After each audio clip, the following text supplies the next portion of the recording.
Brazil কি তাদের আসল চেহারা খুঁজে পেয়েছে? কার্লো আনচেলত্তির যেই দলটা সেনেগালকে হারিয়ে দিয়েছে 2-0 গোলে, যদিও দক্ষিণ কোরিয়াকে বড় ব্যবধানে হারানোর পর ব্রাজিল খেই হারিয়েছিল জাপানের এগেইনস্টে, তারপরও এই ম্যাচে হচ্ছে কি ব্রাজিলের খেলা দেখে আমার মনে হয় সবাই আসলে পছন্দ করেছেন, স্পেশালি এস্তেভাও।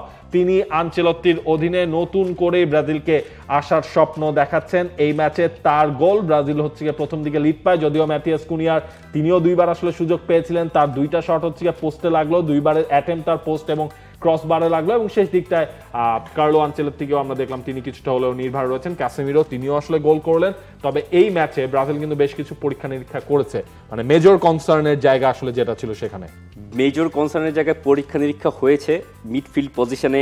ক্যাসেমিরো এত দুর্দান্ত পারফরমেন্স দিয়েছেন গতকাল ফার্স্ট হাফে। Brazil was absolutely stunning, spot on. প্রত্যেকটা পজিশনে যারা খেলেছেন তারা একেবারে নিজের সর্বস্বটা দিয়ে একটা ভালো কম্বিনেশন আমরা দেখেছি। শর্টসের হিসেব করলে 6টা শর্টস অন টার্গেট ব্রাজিলের। বল পজিশনে হয়তো সেনেগালকে এখানে একটু বেশি দেখাচ্ছে, কিন্তু আপনি যখন ফার্স্ট হাফের পারফরমেন্সটা দেখবেন, সেকেন্ড হাফে গিয়ে আসলে সেনেগাল একটু চাপ তৈরি করেছে ব্রাজিলের উপরে, কিন্তু ফার্স্ট হাফে ব্রাজিল ওয়াজ অ্যাবসলিউটলি স্টানিং। দেখেন, ব্রাজিল নিয়ে তো আমরা কথা বলবো, কিন্তু এই জায়গায় ব্রাজিল জিতেছে ঠিকই, অন্য দিকটা কিন্তু আর্সেনালকে আসলে বিপদে ফেলে দিয়েছে। কারণ গ্যাব্রিয়েল মাগালাসকে আমরা হচ্ছে দেখলাম তিনি ইনজুর্ড হয়ে মাঠ ছাড়ছেন, এবং যেটা ইংলিশ গণমাধ্যমগুলোর খবর, তাকে হয়তোবা লম্বা সময়ের জন্য হারাতে হতে পারে আর্সেনালে, সেটা একটা ধাক্কা। দেখেন ইন্টারন্যাশনাল উইন্ডোতে কালাফিওরির ব্যাপারটাই হলো, তিনি অলরেডি ইতালির ক্যাম্প ছেড়ে তিনি চলে গেছেন আর্সেনালের ক্যাম্পে, তিনি জয়েন করেছেন। এবং ওই জায়গায় তো গাত্তুসোর একটা কথা কিন্তু আমার বেশ পছন্দ হয়েছে, আপনি হয়তোবা কালাফিওরিকে খেলিয়ে দিতে পারতেন, কিন্তু সেটা হতো আর্সেনালের জন্য অবিচার, কারণ কালাফিওরি ফুল ফিট তিনি আসলে ছিলেন না ইতালির হয়ে ওই মলদোভার এগেইনস্টে মাঠে নামার জন্য। এই দিকটা যদি আপনি খেয়াল করেন, এই গ্যাব্রিয়েলের মিসিংটা, সেইটা আর্সেনালকে আলটিমেটলি কিন্তু হচ্ছে গিয়ে ভোগাবে। আর সেই জন্য আসলে আনচেলত্তি ক্ষমাও চেয়েছেন প্রেস কনফারেন্সে, যে এটা আসলে অপ্রত্যাশিত ছিল। গ্যাব্রিয়েল যে এইভাবে ইনজুরিতে পড়বেন সেটা তিনিও আজ করতে পারেননি। আর প্লাস ব্রাজিলের পারফরমেন্সটা যদি হিসাব করেন, ওই ক্লাব ফুটবলটা এক সাইডে সরিয়ে এস্তেভাও যেই পারফরমেন্সটা দিয়েছেন গতকাল, অ্যাবসলিউটলি স্টানিং। প্রত্যেকটা বার যখন তিনি বল পেয়েছেন রাইট ফ্ল্যাঙ্কে, তার বলের উপরে ফার্স্ট টাচ, তার সেকেন্ড টাচ, তার ডিসিশনস, তিনি যখন ড্রিবল করছেন, তিনি যখন পাস করছেন, মনে হচ্ছে আসলে ব্রাজিল একটা নতুন সুপারস্টার পেয়েছে। 18 বছর বয়সে এই ধরনের পারফরমেন্স এমিরেটসে, তিনি খেলেন চেলসিতে, লন্ডনের অন্য একটা ক্লাবে, তিনি এসে আর্সেনালে স্ট্যান্ডিং ওভেশন পাচ্ছেন, মানুষজন তাকে হাততালি দিয়ে অভিনন্দন জানাচ্ছেন। তার খেলা দেখে এতটাই মুগ্ধ হয়েছে সেই এমিরেটসের জনগণ। দেখেন, আপনি হচ্ছে ব্রাজিলের গতকালকের যে ফ্রন্ট ফোর ছিল সেই হিসেবটা যদি আপনি করেন, Vinicius junior, Rodrigo, Matthews Kunia এবং হচ্ছে এস্তেভাও, মানে 4 জন মিলে কিন্তু ফার্স্ট হাফটা স্পেশালি আপনার হচ্ছে তারা কিন্তু কাঁপন ধরিয়েছে সেনেগালকে। এই সেনেগাল কিন্তু লম্বা একটা সময় তারা হারে না, তারা অলরেডি ওয়ার্ল্ড কাপে তারা কোয়ালিফাই করে ফেলেছে আফ্রিকা থেকে।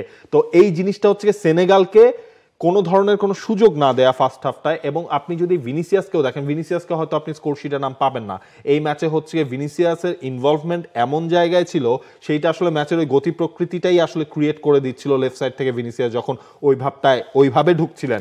এই ম্যাচে কার্লো আনচেলত্তি কি করলেন, আপনার মিলিতাওকে দিয়ে তিনি রাইট ব্যাক হিসেবে স্টার্ট করালেন, সেইটা আমরা দেখলাম।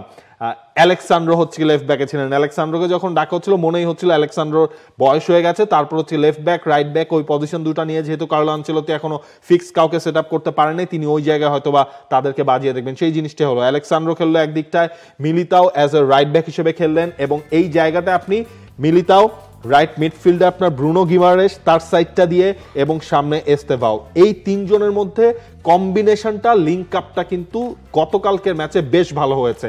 এবং এইটা যদি ব্রাজিল কন্টিনিউ করতে পারে, সেইটা হচ্ছে গিয়ে ব্রাজিলের জন্য বেটার হবে। আপনি খেয়াল করেন এই দলটার অ্যাটাকিং সাইডে এরপর রাফিনিয়া এসে জয়েন করছেন, বড় মিসিংটা আসলে রাফিনিয়াই। আপনি যদি ভিনিসিয়াস, রড্রিগো, এস্তেভাও, ম্যাথিউস কুনিয়াকে ধরেন, ওই জায়গাটায় যখন রাফিনিয়া আসবেন একজনকে হয়তো স্যাক্রিফাইসটা করতে হবে। ব্রাজিলের কাছে তো অপশনও রয়েছে, আপনি জোয়া পেড্রোকে গতকালকে আমরা দেখলাম সেকেন্ড হাফে তিনি নামলেন, রিচার্লিসন রয়েছে, সুতরাং ওই জায়গাটা নিয়ে টেনশন নেই। টেনশনটা হচ্ছে গিয়ে ব্রাজিলের ছিল মিডফিল্ড নিয়ে। মিডফিল্ডেও গতকালকে আমরা দেখলাম ব্রুনো গিমারেস এবং ক্যাসেমিরো, বেশ ভালো একটা আন্ডারস্ট্যান্ডিং তাদের মধ্যে আছে। আমি একটু দ্বিমত পোষণ করছি। ক্যাসেমিরোর অ্যাটাকিং অ্যাবিলিটিগুলো এত ভালো হয়েছে ইদানিং, আমি যে গোলটা তিনি দিয়েছেন, এত ভালো ফিনিশ, ওনার যে এক্সপিরিয়েন্স, উনি যে কোন লেভেলে ফুটবলটা খেলেছেন সেটারই একটা প্রমাণ। কিন্তু ব্রুনো গিমারায়েসকে আমার একটুখানি একটু কম লেগেছে, তার ধারটা, তার স্পেশালিটির ওই জায়গাটা। তিনি বারবার বল লুজ করছিলেন, আর মনে হচ্ছিল যে ক্যাসিমিরো অতটা স্বাচ্ছন্দ্যে তিনি খেলতে পারছেন না। মনে হচ্ছে যে তাকে একটা ড্র্যাগ ব্যাক করছেন ব্রুনো গিমারায়েস, কারণ তিনি বারবার বল লুজ করছেন এমন পজিশনে যেখান থেকে বল ট্র্যাক করাটা কিছুটা কঠিন হয়ে যাচ্ছে। আমার মনে হচ্ছে ব্রাজিল যদি বিশ্বকাপের জন্য প্ল্যানিং বা পরিকল্পনা করেন, তাহলে কার্লো আনচেলত্তি হয়তো ওইখানে সেন্টার ডিফেন্ডিং মিডফিল্ড পজিশনে হয়তো অন্য একজনকে ট্রাই করবেন, হয়তো ফ্যাবিনিও হতে পারে, অন্য কোনো প্লেয়ার হতে পারে। কারণ ফ্যাবিনিওকে তো আসলে মানে ক্যাসিমিরোর জায়গায় কি নাকি ব্রুনো গিমারেসের জায়গায়, কিন্তু আপনি যদি ফ্যাবিনিও আর ক্যাসিমিরো দুইজনকে যদি একসাথে খেলান তখন তো হচ্ছে গিয়ে সেই জিনিসটা আসলে মিলবে না। মানে আমি ওই হিসেবে বলছি যে ক্যাসিমিরোকে একটু ফ্রিডম দেওয়া, কারণ ক্যাসিমিরো ক্লাবের হয়েও তিনি ওইভাবে গোল করছেন বা গোলে অবদান রাখছেন, আর সেই অবদানটা তার কান্ট্রির হয়েও দেখা যাচ্ছে।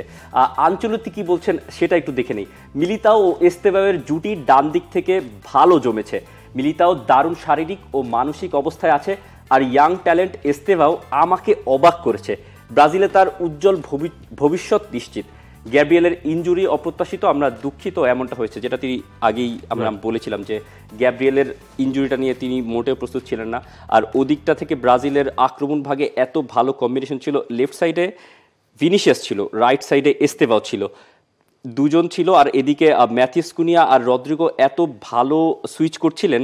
হয়তো রদ্রিগো একটু দুই একটা টাচ যদি একটু ভালো করে দিতেন বা দুই একটা শট একটু ভালো ডিরেকশনে নিতে পারতেন, হয়তো রদ্রিগো একটা দুটো গোল পেয়ে যেতেন। এতগুলো চান্স তারা পেয়েছে, ভালো শর্টস অন টার্গেট ছিল, একটু একটা ভালো ফিনিশ হয়তো রদ্রিগোকে একটা গোল এনেই দিতে পারতো এই ম্যাচটাতে। দেখা যাক ব্রাজিল এই মোমেন্টামটা তারা নেক্সট যে ম্যাচ রয়েছে তিউনিসিয়ার এগেনস্টে, আরও একটা তাদের ফ্রেন্ডলি ম্যাচ, সেটা তারা খেলবে ফ্রান্সে যে 19 নভেম্বর রাত 1টায়। সেটা পর্যন্ত এই রানটা তারা কন্টিনিউ করতে পারে কিনা। এডারসনও এই ম্যাচটা খেলেছেন, যদিও এডারসন একটা ফাম্বেল আসলে করে ফেলেছিলেন।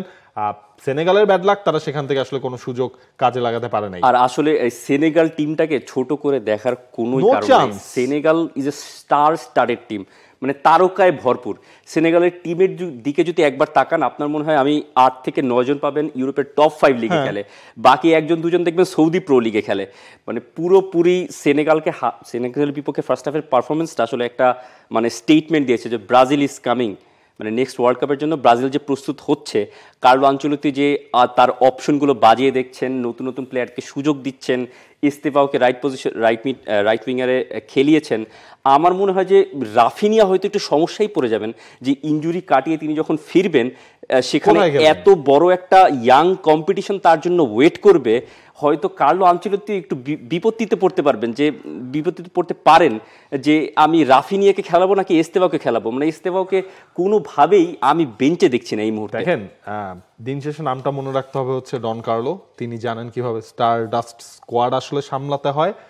রিয়াল মাদ্রিদকে যেভাবে তিনি হচ্ছে গিয়ে সামলেছেন, ব্রাজিলকেও আসলে সেভাবেই তিনি সামলানোর ট্রাই করছেন, বা রিয়াল মাদ্রিদের যে খেলার স্টাইলটা হয়েছিল সেটা ব্রাজিলেরও একটা নিজস্ব স্টাইল তিনি আসলে ইমপ্লিকেট করতে চাচ্ছেন এই জায়গাটায়। সুতরাং রাফিনিয়া ফিরলেও সেটা কার্লো আনচেলত্তি দেখবেন কোনো না কোনো একটা ছক আসলে তিনি বের করে ফেলবেন, যে কিভাবে কাকে ম্যাচের কোন স্টেজে কতটুকু আপনি হচ্ছে ইউজ করতে পারবেন। আর এই স্কোয়াডটা থেকে যদি রাফিনিয়া আর এস্তেভাওয়ের কথাটা মানে ওই আলোচনাটা একটু বাইরে রাখি, আমার মনে হয় একটা প্লেয়ারকে এখানে সাবস্টিটিউশন করা হয়তো জরুরি।